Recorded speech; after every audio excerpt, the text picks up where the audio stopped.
Hi everyone, it's Wendy with the Dr. Yum Project, and I'm coming to you from the Project Kitchen.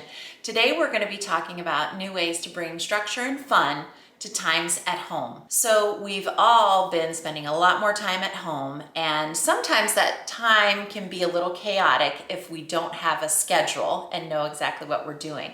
So kids really thrive on having a schedule. I know this because I'm a preschool teacher.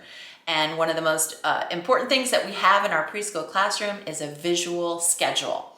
And so when the children arrive at school, they know exactly what we're going to do that day and what order we're going to do it in. So if you can model that type of schedule for your times at home, it will make everyone a little bit more secure in what's happening each day. Some schools are operating 100% virtually. Some are doing a hybrid, so your children may be learning at home and also going to school. And this will help you to structure those times at home. So not only do we want to structure our school day and our play and all of our fun that we're going to do each day, we also want to schedule our food. So that means snacks and meals and the times that we'll use to prepare those things together. Within that schedule, you can move things around. Maybe you don't want to do things in the same order every day.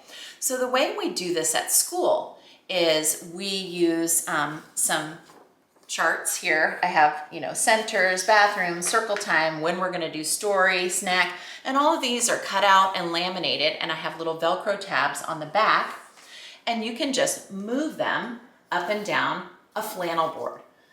You could use magnets and move them up and down your fridge or a magnet board. The other thing you can do for at home is you can actually write a schedule on a dry erase, and you can change it up based on the day. So there are going to be some things you want to have in every day's schedule, for sure. So you always want to have meals and snacks and the time to prep those foods. You want to have outside time. You want to have learning time. You want to have some independent and free choices where the kids can sort of select what goes in that slot. And you always want to have reading time, movement, and perhaps some games. Family games are great to add into that schedule. The other thing that you really want to have in your schedule is jobs. So all kids should have jobs at home. They have jobs at school. You want to make sure you're putting that job in at home. And the way to figure out what are our jobs, what things do we need to do each day. This is a great time to institute a family meeting. So you can have family meetings maybe once a week or a couple times a week where you're all able to sit down and talk about how things are working and what we think would work better. You can talk about what jobs do we need done around the house. And also you want to talk about individual jobs for the children to do. So perhaps everybody has their own chore chart or job chart on their door of their bedroom with the things they have to do to get their day started. Perhaps it's getting up and making your bed, going to the bathroom and brushing your teeth, and getting dressed. So maybe those are 3 simple things that everybody can have on their door in their room, and they can accomplish those things and come on down and join the family for the next thing. Schedules don't have to be super time specific, but you need to really get things going in the morning. So sometimes that pajama time can last until noon if you don't have a time when everybody's getting up and getting ready for the day. At the Dr. Yum Project, when we're working with families, we talk to the parents about teaching their children that they have 2 really important jobs. And this is Dr. Yum's favorite thing to say to all of her patients, is that kids, you have 2 jobs. One is to grow and one is to learn. And the way to do those 2 things in the very best way is to eat nutritious foods. So food preparation and cooking together is a wonderful way to bond as a family, and also another way to add some structure and fun into your day. So there are 2 times that all children and people have during the day. One is an eating time, and one is a learning time or a growing time. A good way to understand the difference is to have some type of visual in your kitchen.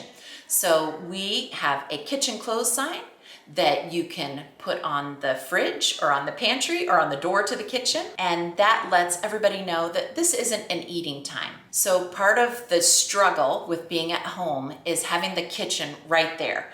And everybody sort of wants to graze all day and snack and be in the fridge or in the pantry.